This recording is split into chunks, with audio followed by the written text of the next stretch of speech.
Hey guys, thanks for buying one of our new Incinerator Multis. We're really glad that you made the choice. What we want to do in this video is show you how you can assemble your flame weeder now that you've got it. Going over the parts, we have here the gas bottle holder with the mainframe. We have the mainframe attachment that goes from there to the handle. The handle's here. You've got your flame head, your wheel, your gas hose, your flint lighter, gas bottle holder, and gas bottle adapter. So you should have all of them in your box when you open it. Now to start assembly, we'll assemble the gas bottle holder and the handle joiner part together first. I'll put the handle out of the way for now. So to do that, you'll simply have to insert that like so, and you may need to give it a tap just to get it where it needs to be. The holes in there will line up perfectly once you hit it far enough. Then you can get your M12 bolt and you can put it through the mainframe like so. Now the bolt will be tight, it'll be fairly firm. That's okay. You can either give it a tap with a hammer, get it through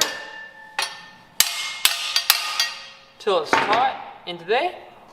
And then we'll leave it like that for the moment. Just put your nut somewhere where you can have it handy.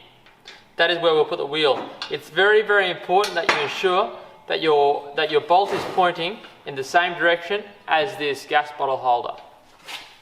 Now we've got that on, we will then insert the handle in its place. It is very simple. It's got a cam locking pin in here, which will then go into these holes. So we'll remove this bolt out of here first, and then we'll insert that bolt, back through there and through the hole here on the handle.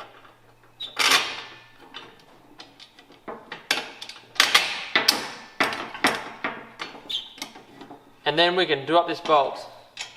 Now this M12 bolt has a lock nut on the other side, and you'll need an 18mm spanner here and a 19 for this side. So I've got it set up with my,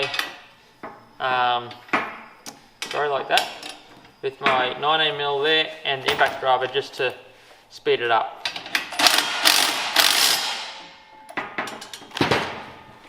Now they should be firm but not over tight, so that when you're in the field you can flick up your cam locking pin and move the handlebar to where you want it, then release that, and that will lock back into place. Now that's installed, we're going to install the flame head. To install the flame head, we'll set it in position like so, and the flame head has got to be opposite to where your gas bottle holder and your axle is here for your wheel. So we'll hold it like so. We'll undo these bolts here, the wing nuts for the bottom, and then this one here is for the top. You'll see there's a split washer there. So now them two have been removed, we will insert that into the hole over here. Move some of it open. And then we'll put the split washer with the M8 nut back on there. Then we can reinsert our wing nut onto that bolt like so, and now that is installed. This here can be tightened up to 13mm socket, but for now I'll just leave that finger tight, and I'll tighten up really tight with that wing nut, and that'll stop the head from tilting. So when you're in the field and you want to change your angle depending on what you're doing in the wind and the weeds, you can do that easily by loosening that wing nut and twisting that head up or down. So we'll leave it like that for now. So now your mainframe is completely assembled, and you want to insert your wheel. So on that M12 bolt we put on previously, you've got your bolt there. So you'll put your wheel on straight through the middle like so. You'll need a spanner for that to tighten that.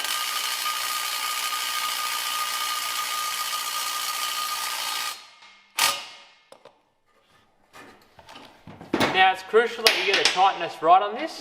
If you have it too tight, it'll stop the bearings and wear the wheel out really quickly. Or if you have it too loose, it won't have its desired effect and it'll be loose on the axle. So you want it to spin freely like so, but you don't want there to be any play in it. So you may be wondering what this extra length on this bolt here is, and that's simply if you order a second wheel. So for some people that are concerned about stability, which for me personally and most of our clients so far hasn't been an issue, you can put a second wheel on here and that'll give you perfect stability between the gas bottle and the flame head. So what we'll do is we'll remove this bolt.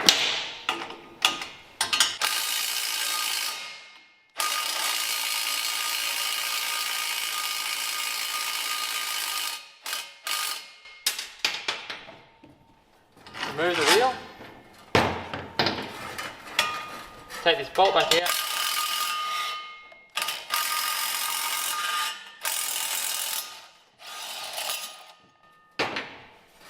We will insert our second wheel, like so. Put that through the main frame,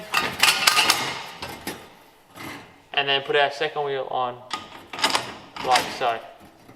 And now lock nut back on again, and tighten that up.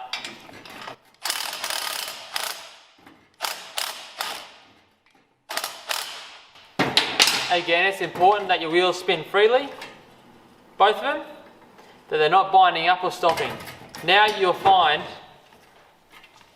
once the gas bottle is installed, it does have more stability for getting around your farm, if that's something you're concerned about. It does lose a little bit of its capacity to be so nimble and go between rows and stuff because you've got that extra width on the ground now. But that's horses for courses, whatever you desire. So then to install the gas bottle, you simply get your gas bottle and you will sit it up here on them, in between them two grooves. So you may notice we've got another groove over here. That's possibly if you find that your gas bottle is too heavy or too full. Different sizes will change for different grooves. And then you'll just be able to work that out as you're going. You say it's got too heavy or it's too light, you can move that around. So then with your pull tight strap, we'll just go around the top of the head here, and then around that shaft like so, and insert that. Now you can pull that tight, and your gas bottle is installed. Now so that it sits stably, see it's got a tendency to fall over, pull your head back and lean it back on that one wheel, and it'll stand there by itself as long as you need to. Then simply you install your hose from here up to your gas bottle, and on your gas bottle is where you'll put your little gas fitting. Then from there on, happy flame weeding. Hope this solves all your issues and allows for an easy assembly, and all the best flame weeding.